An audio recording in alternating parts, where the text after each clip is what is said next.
नमस्कार.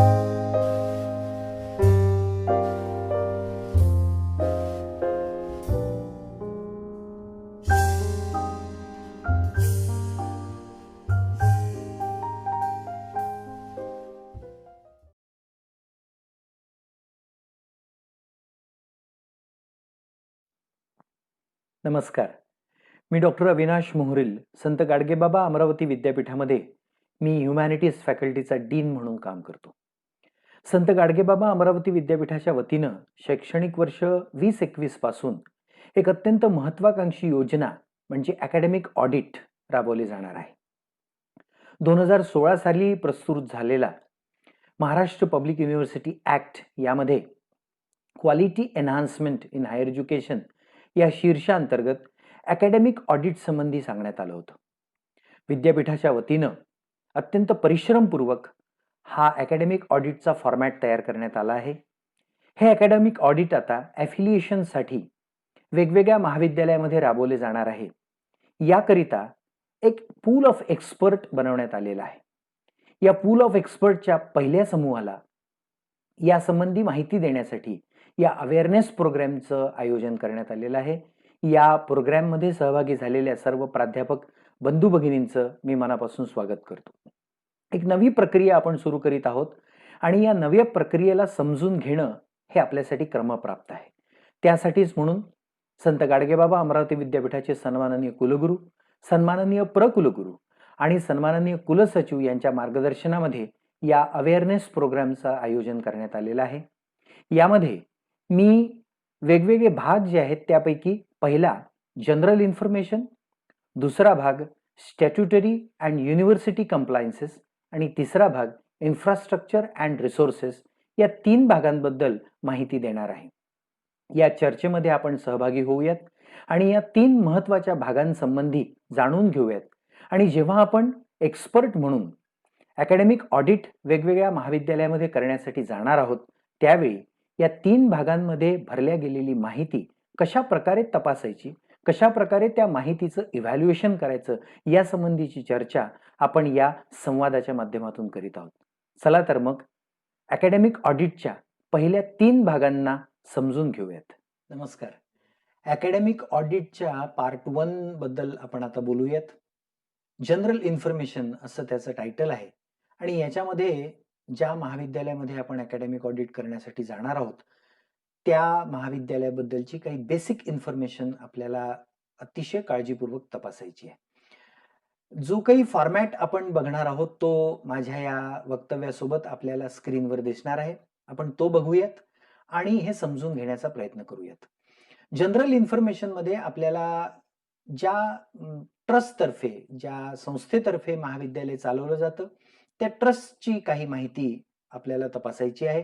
ट्रस्टचं नाव, त्यांचा पत्ता, रजिस्ट्रेशन नंबर, त्या संबंधीचे कागदपत्र आपल्याला पाहिजे आहेत.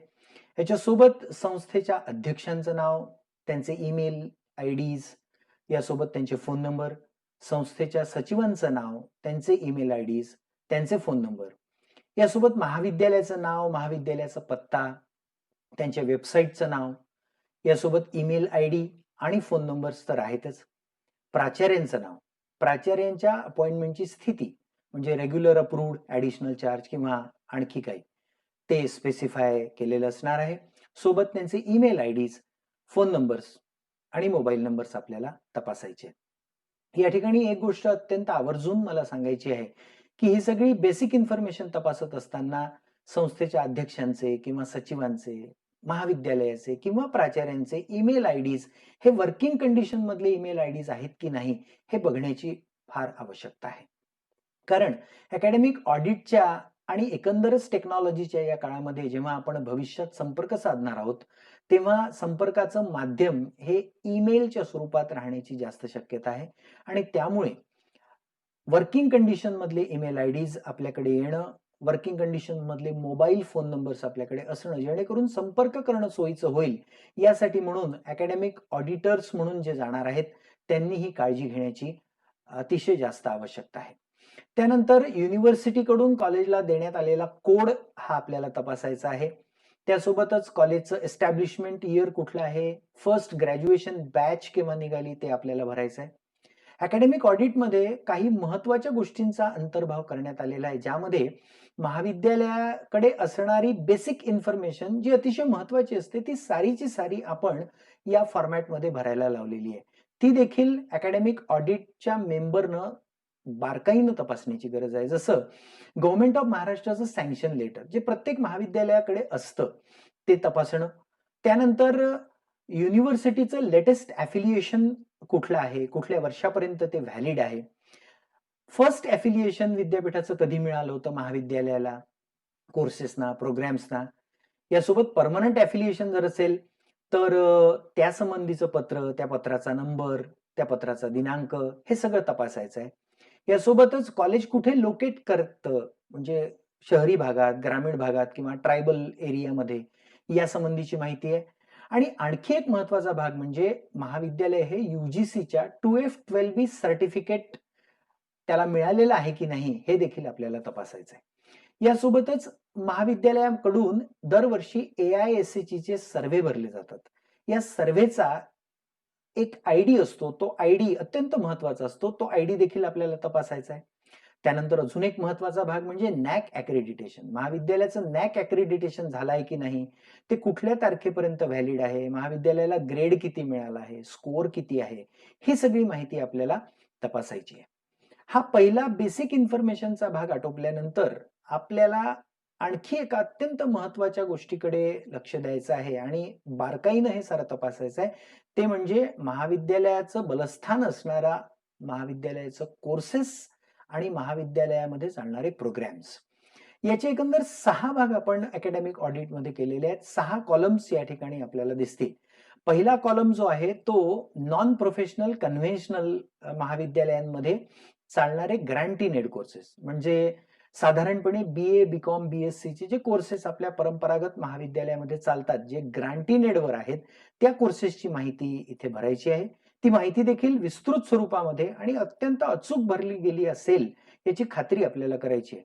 Name of program, course, subjects, कुठले विषय शिकवले जातात, नंबर ऑफ डिव्हिजन्स किती आहेत, सँक्शन इनटेक किती आहे त्या कोर्सचा, प्रोग्रामचा, इयर ऑफ स्टार्टिंग, कुठल्या वर्षी तो कोर्स सुरू झालाय, कुठल्या वर्षी तो प्रोग्राम सुरू झालाय, ॲफिलिएशन कुठपर्यंत त्याचं आहे, यासंबंधीची सगळी माहिती नॉन प्रोफेशनल कन्व्हेन्शनल ग्रँटी नेडच्या कोर्सेस बद्दल आपल्याला द्यायची आहे.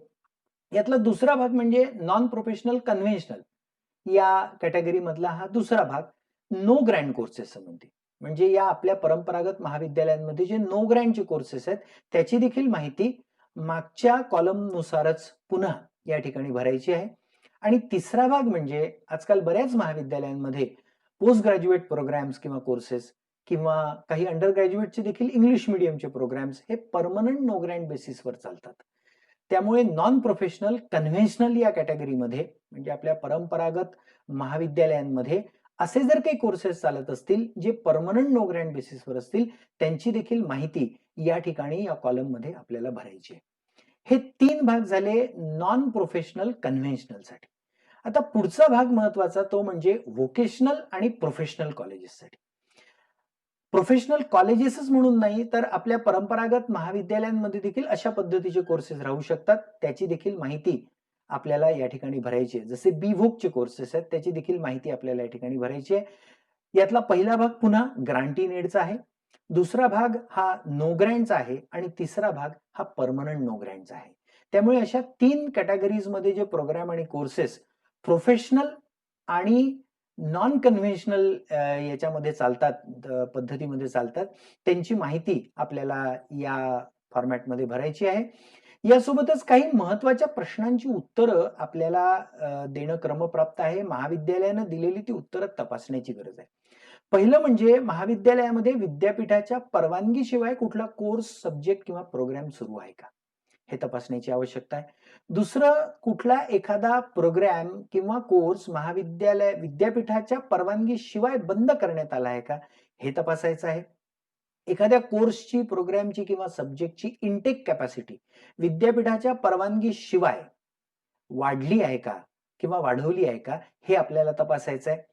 एखादा कोर्स किंवा प्रोग्राम हा सुरू करण्यासाठी विद्यापीठाकडून परवानगी सुरू झालेली आहे, आपल्याला प्राप्त झालेली आहे महाविद्यालयाला, परंतु तो कोर्स सुरू झालेला नाही. त्याची काय कारणं आहेत, या संबंधीची माहिती द्यायची आहे. आपल्याला एखाद्या कोर्समध्ये किंवा प्रोग्राममध्ये अतिरिक्त ॲडमिशन झालेले आहेत का, हे देखील तपासायचं आहे. आणि यासोबत अजून एक महत्त्वाचा भाग म्हणजे या ॲफिलिएशनच्या कालावधीमध्ये, या कालावधी दरम्यान महाविद्यालयाचं नाव बदललेलं आहे का? किंवा महाविद्यालयाला चालवणाऱ्या ट्रस्टमध्ये काही बदल झालाय का? यासंबंधी देखील आपल्याला थोडी तपासणी करायची आहे. ती देखील एक अत्यंत महत्त्वाची आहे. असा हा अकॅडमिक ऑडिटमधला पहिला भाग जनरल इन्फॉर्मेशन. आपल्याला अतिशय काळजीपूर्वक ही सगळी माहिती भरून घ्यायची आहे. ती भरलेली आहे, ती काळजीपूर्वक तपासायची आहे. कारण मुळात याच्याच आधारावर ज्या महाविद्यालयाचं आपण अकॅडमिक ऑडिट करणार आहोत, त्याचा एक बेसिक फ्रेमवर्क तयार होणार आहे. असा हा अकॅडमिक ऑडिटचा पहिला भाग जनरल इन्फॉर्मेशन. अकॅडमिक ऑडिटच्या पार्ट 2 कडे आता आपण जातो आहोत. Statutory university compliances. अकॅडमिक ऑडिटचा हा फॉर्मॅट तयार करताना विद्यापीठाकडून हा प्रयत्न करण्यात आला, की आपल्यासाठी अत्यंत महत्त्वाचं असलेलं डॉक्युमेंट म्हणजे महाराष्ट्र पब्लिक युनिव्हर्सिटी ॲक्ट 2016 किंवा विद्यापीठाचे वेगवेगळे ऑर्डिनन्सेस, स्टॅट्यूट्स या माध्यमातून ज्या गोष्टी महाविद्यालयानं करणं बंधनकारक आहे, अशा सर्व गोष्टींचा अंतर्भाव या पार्ट 2 मध्ये करण्यात आलेला आहे. आणि अकॅडमिक ऑडिट कमिटीच्या मेंबरनं हे सगळं व्यवस्थित तपासणं अत्यंत गरजेचं आहे. जसं इथे आपण बघा, 1 नंबरमध्ये college development committee. Maharashtra public university act 2016च्या क्लॉज 97 नुसार प्रत्येक महाविद्यालयामध्ये आता कॉलेज डेव्हलपमेंट कमिटी असली पाहिजे. या CDC बद्दलची सगळी माहिती आपल्याला तपासायची आहे. याच्या मीटिंग्स कधी होतात, त्याचे मिनिट्स व्यवस्थित रेकॉर्ड केले आहेत की नाही, हे सगळं आपल्याला बघायचं आहे. आणि कॉलममध्ये आपल्याला बघायला मिळेल की ऑब्झर्वेशन्स लिहायचे आहेत कमिटीचे. त्यानंतरचा दुसरा भाग असतो महत्त्वाचा, तो म्हणजे कॉलेज काउन्सिल.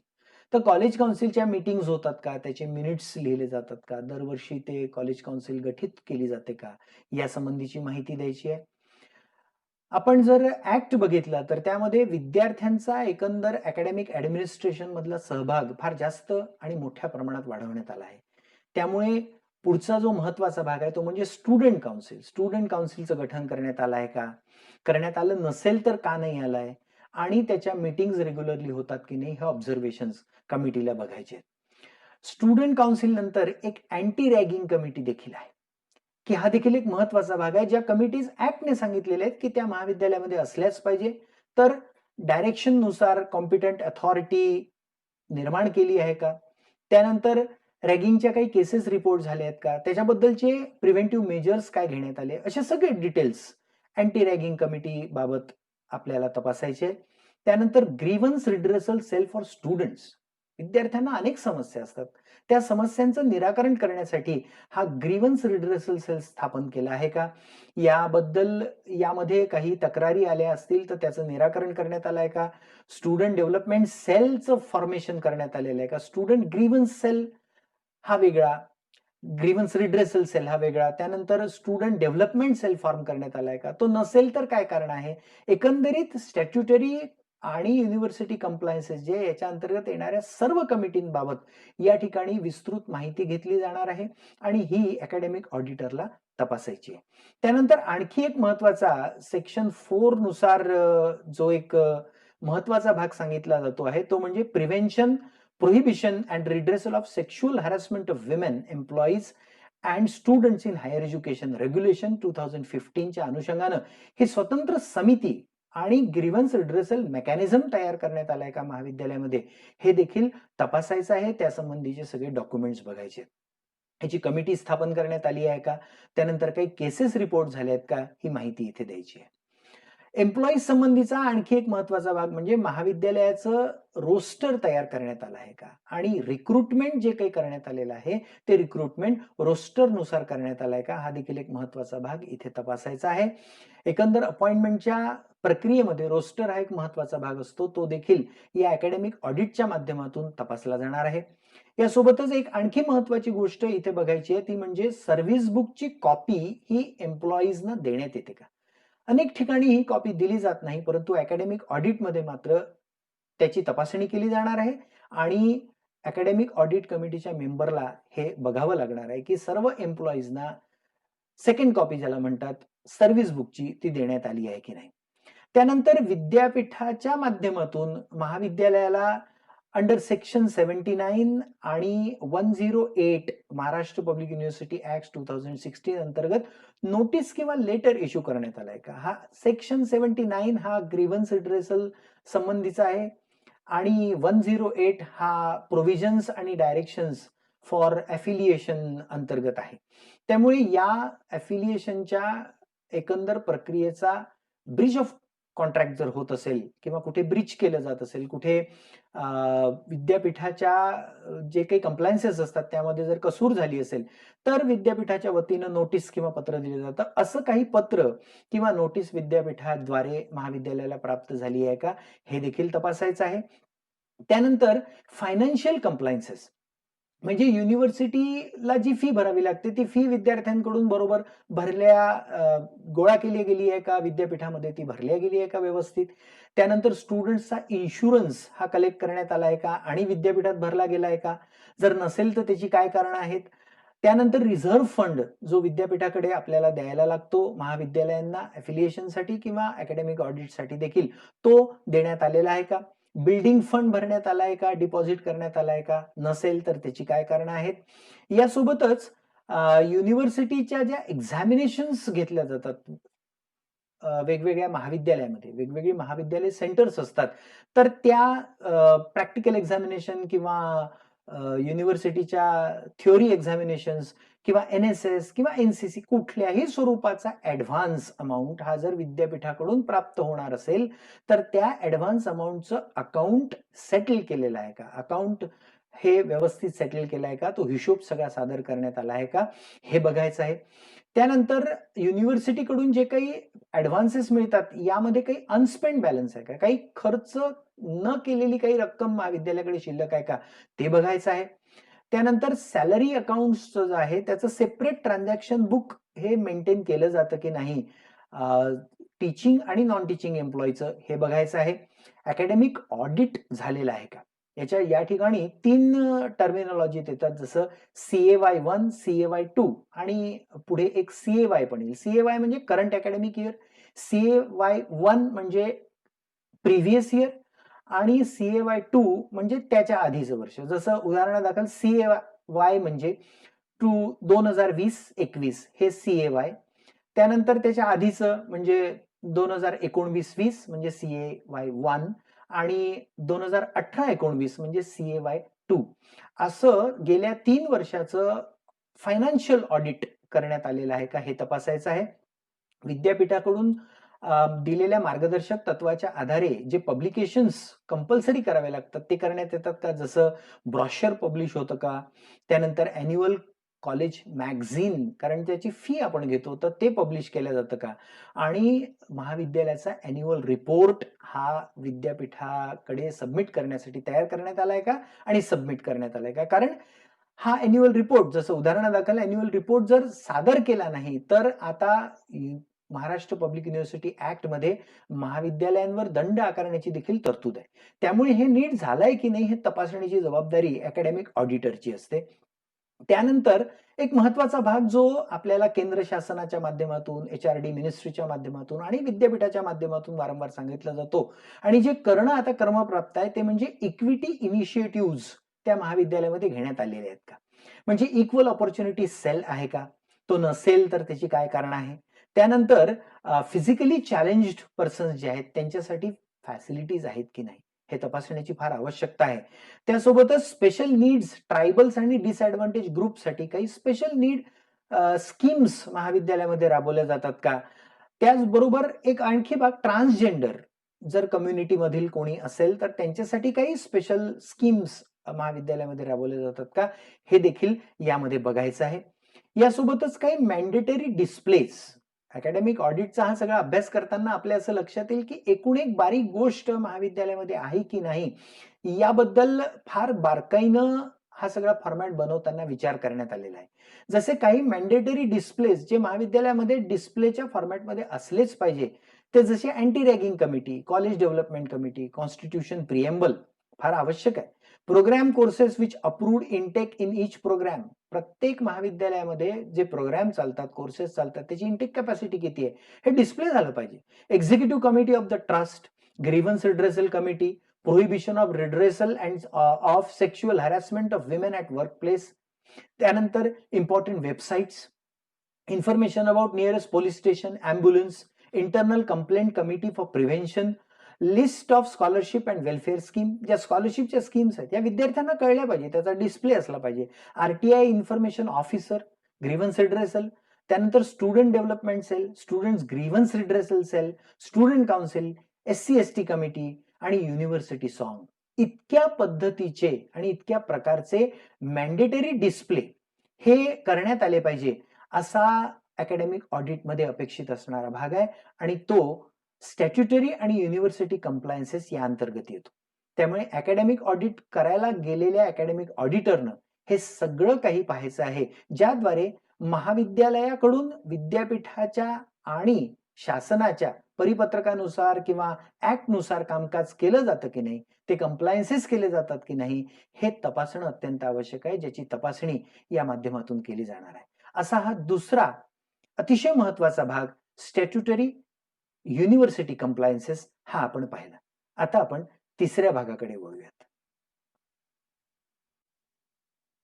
अकॅडमिक ऑडिटच्या तिसऱ्या भागाबद्दल आपण आता माहिती घेऊयात, इन्फ्रास्ट्रक्चर अँड रिसोर्सेस. आणि हा असा भाग आहे की ज्या भागासाठी आपल्याला महाविद्यालयामध्ये जाणं क्रमप्राप्त आहे आणि तिथे गेल्यानंतर आपल्याला या भागाची सगळी तपासणी करण्यासाठी भरपूर फिरावं लागणार आहे. कारण इन्फ्रास्ट्रक्चर अँड रिसोर्सेस हा एका महाविद्यालयाला उभं करण्यासाठी, एका महाविद्यालयाचं अस्तित्व निर्माण करण्यासाठीचा अतिशय महत्वाचा भाग आहे आणि हा आपल्याला अत्यंत काळजीपूर्वक तपासायचा आहे. यासोबतच एक अत्यंत महत्वाची बाब अकॅडमिक ऑडिटर्सनी लक्षात ठेवायची आहे, ती म्हणजे या ठिकाणी जे काही पॅरामीटर्स दिलेले आहेत ते कुठल्या रिक्वायर्ड नॉर्म्स नुसार हवेत, हे नॉर्म्स आपल्याला सोबत बाळगावे लागणार आहेत. कारण एखाद्या महाविद्यालयामध्ये वेगवेगळ्या पद्धतीच्या फिजिकल फॅसिलिटीज कशा असाव्यात आणि कोणत्या स्वरूपाच्या असाव्यात यासंबंधीचे काही फिक्स नॉर्म्स हे जसं अपेक्स बॉडीज UGC, AICTE यांनी दिलेले आहेत आणि त्यांनी दिलेले जे नॉर्म्स आहेत ते अकॅडमिक ऑडिटरला समजून घेण्याची आवश्यकता आहे. यासंबंधीचे डॉक्युमेंट्स उपलब्ध आहेत आणि जेव्हा आपण अकॅडमिक ऑडिट करण्यासाठी जाऊ तेव्हा विभागाच्या वतीनं, महाविद्यालयीन विभागाच्या वतीनं आपल्याला ते पुरवले जातील, पण त्याचा अभ्यास देखील आपल्याला करावा लागणार आहे. कारण या ठिकाणी कॉलम जर आपण पाहिला तर जसं उदाहरणादाखल लँड, एखाद्या महाविद्यालयाची जागा किती असावी हे रिक्वायर्ड ॲज पर नॉर्म्स UGCने, AICTEने वेगवेगळ्या वेळी वेगवेगळे परिपत्रक काढले.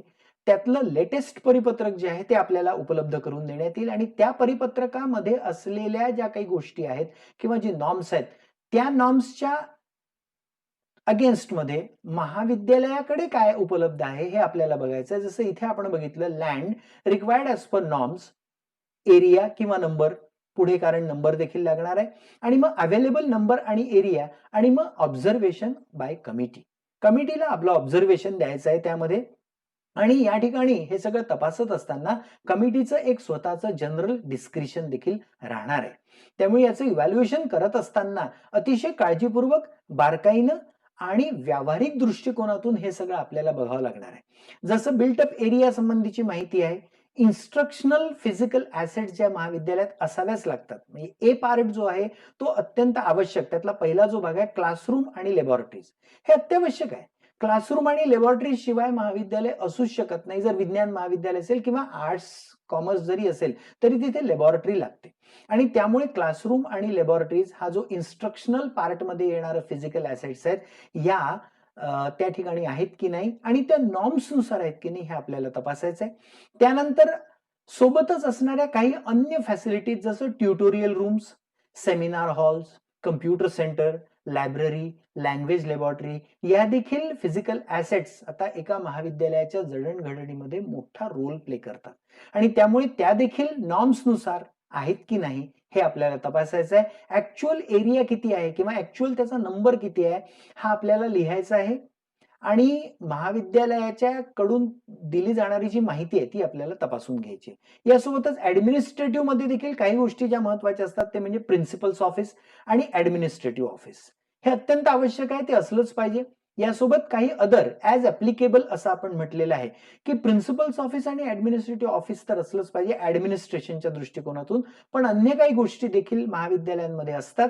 त्या जशा जशा ऍप्लिकेबल होतील तशा तशा त्या आहेत की नाही हे तपासण्याचं आपलं काम असणार आहे. Departmental office, HOD teaching sitting area, faculty room, examination office, जे आता विद्यापीठाच्या माध्यमातून देखील सूचना देण्यात आलेल्या आहेत की महाविद्यालयामध्ये एक्झाम जेव्हा होते तेव्हा त्याचं स्वतंत्र ऑफिस असलं पाहिजे, कारण आपण ऑनलाईन पेपर पाठवतो आणि त्यासाठी म्हणून सीसीटीव्ही कॅमेरा असणारी रूम लागते. अशा पद्धतीच्या ज्या फॅसिलिटीज आहेत तर इथे एक्झामिनेशन ऑफिस लिहिलंय, तिथे या बाकी फॅसिलिटीज आहेत की नाही हे देखील आपल्याला तपासायचं आहे. एनसीसी रूम, एनएसएस रूम, त्यानंतर IQAC office, record room, central stores, training placement office, maintenance room, store room, security office, central stores, training placement office, maintenance room, security office, अशा पद्धतीच्या ज्या वेगवेगळ्या गोष्टी फिजिकल ऍसेट्स मध्ये येतात त्या ज्या ज्या ज्या ठिकाणी ऍप्लिकेबल आहेत त्या त्या ठिकाणी त्या आहेत की नाही हे आपल्याला तपासायचं आहे. त्यानंतर काही अमेनिटीज ज्या आहेत ज्या अत्यंत आवश्यक असतात आणि ज्या महाविद्यालयामध्ये असल्याच पाहिजे असं म्हटलं जातं, तसं boys common room, girls common room, हॉस्टेलची सुविधा असेल तर for boys and for girls. अत्यंत महत्वाचा भाग म्हणजे टॉयलेट्स, वॉशरूम्स, बॉईज साठी स्वतंत्र, गर्ल्स साठी स्वतंत्र, जेंट्स फॅकल्टी स्टाफ साठी स्वतंत्र, लेडीज फॅकल्टी स्टाफ साठी स्वतंत्र, कॅफेटेरिया आणि कॅन्टीन. ह्या गोष्टी आहेत की नाही हे अकॅडमिक ऑडिट कमिटीला प्रत्यक्ष भेट देऊन बघायचं आहे. त्या ठिकाणच्या सुविधा, त्या ठिकाणी एकंदर विद्यार्थी संख्या लक्षात घेता त्याचा आवश्यक असलेला एरिया तो योग्य आहे की नाही ही देखील तपासणी या ठिकाणी करायची आहे. यासोबतच काही इफ ऍप्लिकेबल मध्ये असणाऱ्या काही गोष्टी ज्या असू शकतात आणि ज्या असल्या तर महाविद्यालयाला एकंदर वैभव प्राप्त होतं अशा pantry, housekeeping room, stationery, reprography, first aid, sick room, एकंदर फिजिकल ऍसेट मुळे जे महाविद्यालयाचं मोठेपण किंवा वैभव दिसतं त्यामध्ये ह्या काही गोष्टी फार महत्वाच्या आहेत. त्या देखील अकॅडमिक ऑडिट करणाऱ्या ऑडिटरला तपासायच्या आहेत.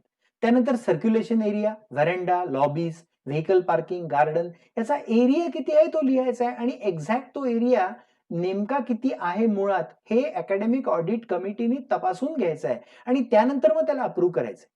म्हणजे महाविद्यालयाने लिहिलेली माहिती आणि प्रत्यक्षात अस्तित्वात असलेली माहिती ही तपासून घेण्याची संपूर्ण जबाबदारी अकॅडमिक ऑडिट कमिटीकडे आहे.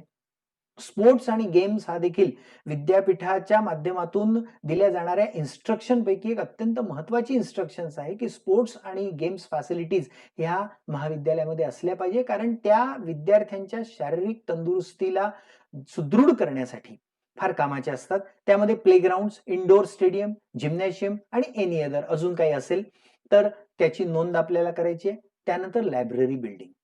Library is considered as the heart of any institution आणि म्हणून लायब्ररीची देखील पाहणी आपल्याला करायची आहे. त्याचे देखील नॉर्म्स अवेलेबल आहेत. त्या नॉर्म्सनुसार त्या ठिकाणी सगळ्या गोष्टी आहेत की नाही, तेवढ्या एरियामध्ये त्या आहेत की नाही, तेवढा एरिया त्याला दिला आहे की नाही हे आपल्याला तपासायचं आहे आणि याचं इव्हॅल्युएशन करायचं आहे मुख्य म्हणजे. आणि त्यासाठी म्हणून आपल्याला एक्झॅक्ट फिगर्स ह्या आवश्यक राहणार आहेत.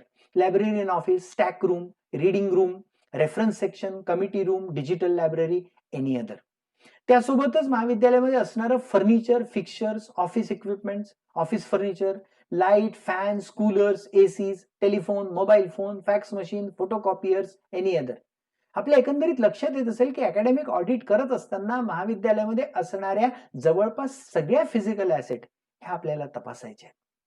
कारण महाविद्यालयाच्या फिजिकल ऍसेट ह्या विद्यार्थ्यांसाठी असतात आणि विद्यार्थ्यांची शैक्षणिक प्रक्रिया सुचारू पद्धतीने चालावी यासाठी म्हणून या सगळ्या गोष्टींचा अवलंब केला जातो, या सगळ्या गोष्टी उपलब्ध केल्या जातात. त्यानंतर फिजिकल ऍसेट सोबतच महाविद्यालयाचा अजून एक महत्वाचा भाग असतो तो म्हणजे अकॅडमिक ऍसेट. आणि या अकॅडमिक ऑडिटच्या तिसऱ्या पार्टमध्ये आपल्याला इन्फ्रास्ट्रक्चर आणि रिसोर्सेस अंतर्गत विचार करताना आपल्याला अकॅडमिक ऍसेट्स देखील बघायचे आहेत. महाविद्यालयाचा सगळ्यात महत्वाचा भाग म्हणजे स्टुडंट्स. विद्यार्थी आहेत म्हणून महाविद्यालय आहे. विद्यार्थी आहेत म्हणून शिक्षक आहेत आणि म्हणून आपण विद्यार्थ्यांची एकंदर माहिती या ठिकाणी घेतो आहे. अंडर ग्रॅज्युएटला असणारे विद्यार्थी किती, पोस्ट ग्रॅज्युएशनला असणारे विद्यार्थी किती, बाकी अन्य प्रोग्राम चालत असेल त्याला असणारे विद्यार्थी किती आणि टोटल विद्यार्थी किती आहेत महाविद्यालयामध्ये याची संख्या अकॅडमिक ॲसेट मध्ये आपल्याला द्यायची आहे, कारण ते खरंच ॲसेट आहे. यासोबतच महाविद्यालयामध्ये काम करणारा टीचिंग आणि नॉन टीचिंग स्टाफ, ज्यांच्या माध्यमातून महाविद्यालय खऱ्या अर्थानं चालतं, अशा टीचिंग स्टाफची माहिती इथे द्यायची आहे. यूजी प्रोग्रामला असणाऱ्या टीचिंग स्टाफची माहिती, रिक्वायर्ड नॉर्म्सनुसार किती हवेत आणि अवेलेबल किती आहे. म्हणजे इथे आपल्याला महत्वाचा हा भाग बघायचा आहे की एखाद्या विषयाला किंवा एखाद्या प्रोग्रामला रिक्वायर्ड नॉर्म्सनुसार किती शिक्षक लागतात आणि अवेलेबल किती आहेत, ही माहिती भरायची आहे. पीजी प्रोग्रामसाठी किंवा अन्य कुठल्या प्रोग्रामसाठी आपल्याला माहिती द्यायची आहे. त्यानंतर कॅडर प्रमोशन, महाविद्यालयामध्ये जे टीचर्समध्ये वेगवेगळं कॅडर असतं, त्या कॅडरनुसार प्रमोशन झालेले आहेत का आणि त्याचं प्रपोर्शन काय आहे हे आपल्याला बघायचं आहे. जसं महाविद्यालयामध्ये प्रोफेसर्स, ते नॉर्म्सनुसार किती लागतात, अवेलेबल किती आहेत, assistant professor, associate professor, visiting faculty, त्यानंतर डायरेक्टर ऑफ स्पोर्ट्स आणि लायब्रेरियन, नॉर्म्सनुसार किती अपेक्षित आहे आणि अवेलेबल किती आहेत याचं ऑब्झर्वेशन करून आपल्याला त्या नोंदी या ठिकाणी द्यायच्या आहेत. त्यासोबतच available teaching staff for conventional non professional program, कारण आपल्याकडे काही क्लॉकवर बेसिसवर टीचर्स असतात, आपण काही कॉन्ट्रॅक्टवर टीचर नेमतो, तर असे जे टीचर्स आहेत जे सब्जेक्ट वाईज, कोर्स वाईज आपल्याकडे येतात कन्व्हेन्शनल कोर्सेस, नॉन प्रोफेशनल प्रोग्रामसाठी, त्याची माहिती आपल्याला द्यायची आहे. त्यानंतर फॅकल्टी रिटेन्शन बद्दल माहिती या ठिकाणी द्यायची आहे की गेल्या 3 वर्षामध्ये आपण कुठल्या फॅकल्टीज आपल्याकडे कंटिन्युएशन मध्ये आहेत. काही क्लॉकवर बेसिसचे टीचर्स आपल्याकडे कंटिन्युएशन मध्ये असतात, त्यांना पुन्हा आपण अपॉइंट करतो, त्या संबंधीची माहिती, एकंदर फॅकल्टी रिटेन्शनचा बद्दलची सगळी माहिती या ठिकाणी गेल्या 3 वर्षाची भरायची आहे, जी समिती त्याला व्हेरीफाय करेल.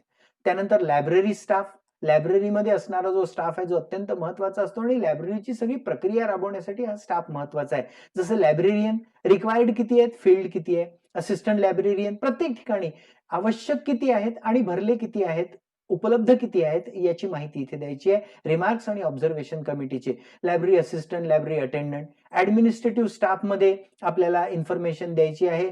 सेक्शन्स कुठले आहेत वेगवेगळे, नंबर ऑफ पोस्ट रिक्वायर्ड किती आहेत, रिमार्क्स आपले त्याच्याबद्दल द्यायचे आहेत.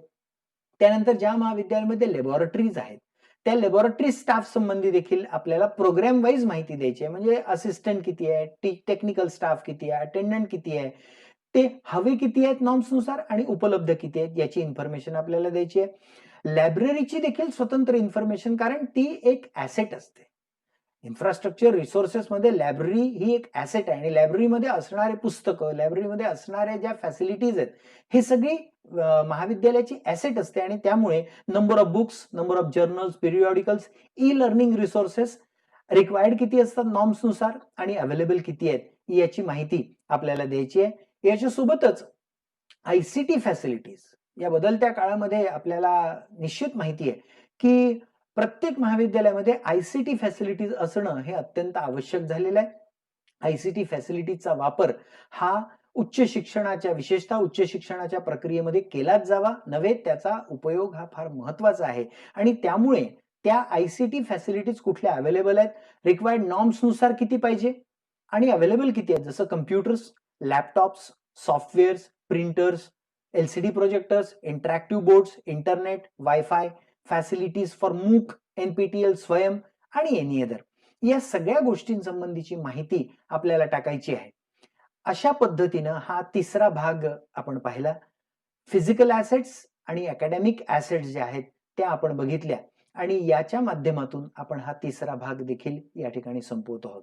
एकंदरीत अकॅडमिक ऑडिटच्या प्रक्रियेमध्ये भाग 1 जनरल इन्फॉर्मेशन, भाग 2 स्टॅट्युटरी अँड युनिव्हर्सिटी कंप्लायन्सेस आणि भाग 3 इन्फ्रास्ट्रक्चर अँड रिसोर्सेस, असे तीनही भाग आपण या ठिकाणी अभ्यासले, याची माहिती घेतली. सर्व प्राचार्य आणि प्राध्यापक बंधू भगिनींनो, आज अकॅडमिक ऑडिटच्या पहिल्या 3 भागांबद्दल आपण सविस्तर चर्चा केली. या तीनही भागांमध्ये भरली जाणारी माहिती कशा प्रकारे इव्हॅल्युएट करायची याचा देखील आपण विचार केला. या संबंध तीनही भागांबद्दल आपल्या मनामध्ये जर काही शंका असतील तर ते आपण जरूर विचारू शकता. त्या शंकांचं निरसन शेवटच्या दिवशी एका पॅनल डिस्कशनच्या माध्यमातून आम्ही करण्याचा प्रयत्न करणार आहोत. त्यामुळे आपल्या मनात जर काही प्रश्न असतील तर ते जरूर आमच्यापर्यंत पाठवा आणि या पहिल्या 3 भागाबद्दल आपल्या मनामध्ये कोणतीही साशंकता न ठेवता त्याबद्दलचा विचार दृढ करूयात. धन्यवाद.